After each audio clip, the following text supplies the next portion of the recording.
Bonjour à tous et à toutes. Avant d'attaquer le chapitre 5 sur la lumière et les couleurs, voici le prérequis sur les ondes que nous avons commencé en classe et que vous pourrez finir de compléter avec cette vidéo. En classe, je vous avais demandé dans un premier temps de me citer les différentes ondes que vous connaissiez. Vous m'aviez cité les ondes sonores, comme celle qui en ce moment est créée par le haut-parleur de votre téléphone portable et se propage jusqu'à votre oreille, ce qui vous permet d'entendre ma voix.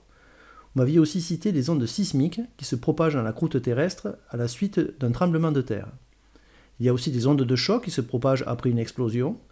Et nous avons les ondes électromagnétiques, dont je parlerai plus en détail un peu plus tard. Vous m'aviez aussi cité les micro-ondes et les ondes radio, dont nous verrons qu'il s'agit en fait d'ondes électromagnétiques. Mais au fait, c'est quoi une onde ? Une onde peut se définir comme la propagation de la déformation d'un milieu.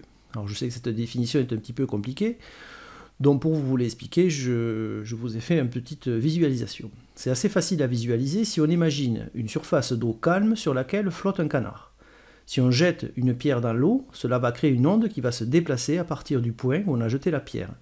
Cette onde va déformer la surface de l'eau, et c'est bien cette déformation qui se déplace, c'est-à-dire se propage. Ce n'est pas l'eau qui se déplace, juste la déformation. C'est pour ça que le canard ne bouge pas. Je vous ai indiqué ça avec la flèche pour bien vous montrer que le canard va de haut en bas, mais par contre ne se déplace pas avec l'onde. Le canard ne fait que monter et descendre pour épouser la déformation. Il n'est pas transporté par l'onde. Voyons maintenant deux des caractéristiques essentielles d'une onde. Tout d'abord, une onde se déplace à une certaine vitesse, qu'on appelle en général célérité.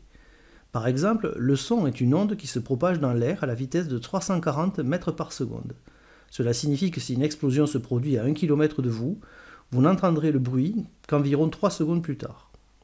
Autre caractéristique essentielle, la longueur d'onde. La longueur d'onde, c'est la distance entre deux crêtes de l'onde. Elle est en général exprimée avec la lettre grecque lambda. Dans l'exemple de la pierre jetée à la surface de l'eau, si on veut mesurer la longueur d'onde, il suffit de mesurer la distance qu'il y a entre deux sommets successifs de la vague formée. Normalement, puisque c'est une distance, une longueur d'onde se mesure en mètres. Troisième et dernière caractéristique d'une onde, dont je voulais vous parler, la fréquence. La fréquence, c'est le nombre d'oscillations de l'onde en une seconde.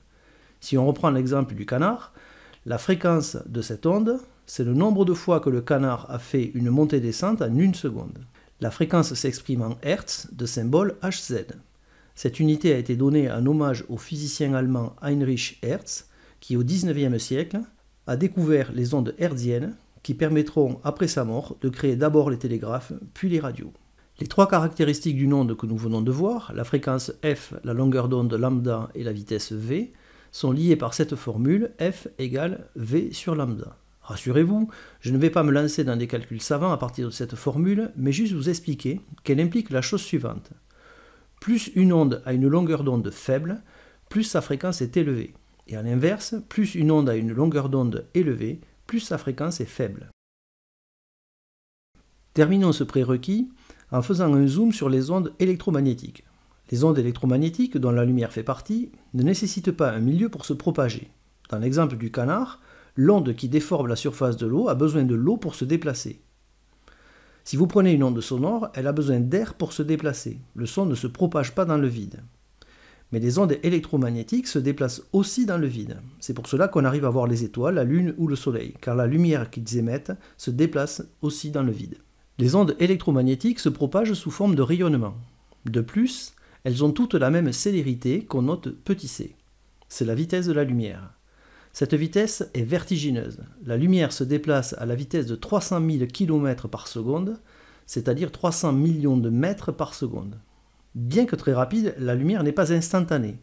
Par exemple, la lumière émise par le soleil met 8 minutes et 20 secondes pour nous parvenir. C'est-à-dire que si le soleil s'éteignait brutalement, comme on éteint une ampoule électrique, on ne le verrait s'éteindre que 8 minutes et 20 secondes plus tard. Rassurez-vous, il est impossible que le soleil s'éteigne brutalement, il lui reste encore 10 milliards d'années avant sa mort.